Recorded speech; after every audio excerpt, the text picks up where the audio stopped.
You are 18 years old when the letter arrives in March 1943. Your mother cries, and your father says nothing. He fought in the First World War. He knows what that letter means. You report to the recruitment center in Hamburg. They hand you a uniform 2 sizes too big and a rifle older than you are. The drill sergeant says you are going to defend the homeland. He does not say on which front. The Eastern Front is swallowing entire divisions. Stalingrad has just fallen. Everyone knows what happens to soldiers sent east. You are sent west instead, assigned to something called the Atlantic Wall.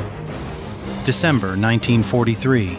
You arrive at a muddy construction site on the Normandy coast, a fishing village called Colville-sur-Mer.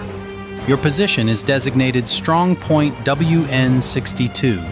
For the next 6 months, you pour concrete strong enough to withstand 500-kilogram bombs. You dig trenches until your hands bleed. You install beach obstacles along the shoreline, steel crosses, wooden stakes, concrete pyramids, all facing the sea. The engineers say it is the most heavily fortified coastline in human history, and that the Allies will break against it. Veterans from the Eastern Front are assigned here too. They say nothing and just keep digging. By May 1944, your position is finished. WN62 sits on a cliff 40 meters above the beach, overlooking a natural opening in the cliffs called Exit E3. It is one of only 5 exits on the entire beach. If the Americans want to move tanks inland, they have to go through you. Your garrison consists of 40 men. You have 2 75mm guns mounted in concrete casemates, 1 50mm anti-tank gun, 2 50mm mortars, and 6 machine gun positions. Your personal weapon is an MG-42 firing 1,200 rounds per minute, 20 bullets every second. The barrel overheats after 250 rounds, so you learn to swap barrels in under 8 seconds. You do not know it yet, but soon you are going to kill more men in 9 hours than most soldiers kill in an entire war. But for now, you are just a kid cleaning his weapon, playing cards, and waiting for an invasion that may never come. June 5th, 1944. A storm hits the coast. Rain falls sideways. Your commanding officer, Lieutenant Bernhard Frerking, tells everyone to relax. You go to bed at 11 p.m., but at 12:30 a.m., air raid sirens rip you out of sleep. Bombers. You can hear hundreds of them somewhere above the clouds.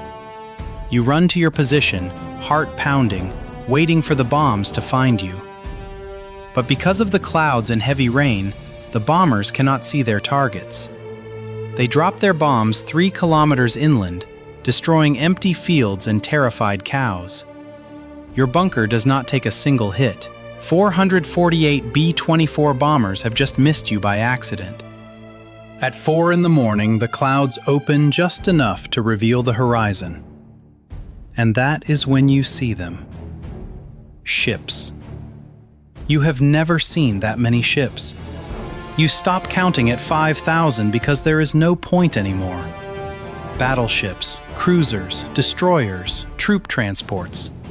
The largest naval invasion force in human history is heading straight toward your 40-man outpost. Your radio operator, Private Warnicki, screams into his transmitter. 5,000 ships are heading straight for us! Send reinforcements! Send the Luftwaffe! Send anyone! But Rommel is in Germany for his wife's birthday. The Führer is asleep and nobody is allowed to wake him up. And the 21st Panzer Division is standing by, but nobody has given the order to move. You stare at the ships, your 40 men, the empty sky where the Luftwaffe is supposed to appear. At 6:30 a.m., the first landing craft hit the water. They are 450 meters away. You see some boats taking on water, men falling into the freezing sea and drowning before they even reach the sand. Lieutenant Frerking gives the order. Wait until they lower the ramps, until they are knee-deep in the water where they cannot run or hide. The ramps drop. The Americans are carrying over 27 kilograms of gear and struggle through the waves. You pull the trigger. The first burst kills 6 men. They do not fall dramatically, they simply stop moving. The men behind them trip over the bodies. The second burst kills 4 more. You are not aiming at individuals, not even at soldiers. You are aiming at a mass. A wave of human bodies moving forward no matter how many you cut down, regrouping behind the steel obstacles you installed 6 months earlier. Your loader feeds ammunition belts as fast as he can. Every 250 rounds you swap barrels, throwing aside the old ones with steam. The weapon is so hot that you can smell the paint burning off it. You do not count bullets. You do not count the dead. You just keep pulling the trigger until the belt runs dry. At 8 in the morning, you look up at the sky. Where is the Luftwaffe? The Luftwaffe has been shattered in thousands of air battles over the previous year. By noon, you are starting to run low on ammunition. You have fired 8,000 rounds. American destroyers have moved to within less than a kilometer of the beach and are firing directly at your position. A shell lands 10 meters from your fighting position. The shockwave slams you against the concrete wall. It is 3 p.m., and you load your last ammunition belt. You grab the MG-42 and with 2 other soldiers move to join your lieutenant at another firing position. You kill even more effectively there, but the position shows the Americans exactly where you are.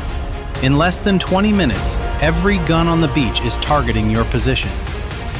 King tries once again to request reinforcements, but he is hit by shell fragments. You grab the radio handset in a desperate call, but an explosion wounds your neck as well. Fortunately, the injury is superficial, and you take refuge elsewhere. At 3:30 p.m., the order comes. Retreat! Fall back to the secondary position! Out of the original 40 men, 18 are dead, and the rest are scattered across the Norman countryside, fleeing an invasion they had been told was impossible. You make it 200 meters before the Americans find you. One of them strikes you with his rifle. You collapse hard onto the ground. You expect to be executed, but instead they bind your wrists with zip ties and march you back toward the beach. The beach no longer looks like a killing field. It looks like a city under construction. Trucks, tanks, cranes, thousands of men unloading as if the place belongs to them. You look at the bodies still floating in the waves. You did this. You, your MG-42, and your 6 months of preparation. And it accomplished nothing.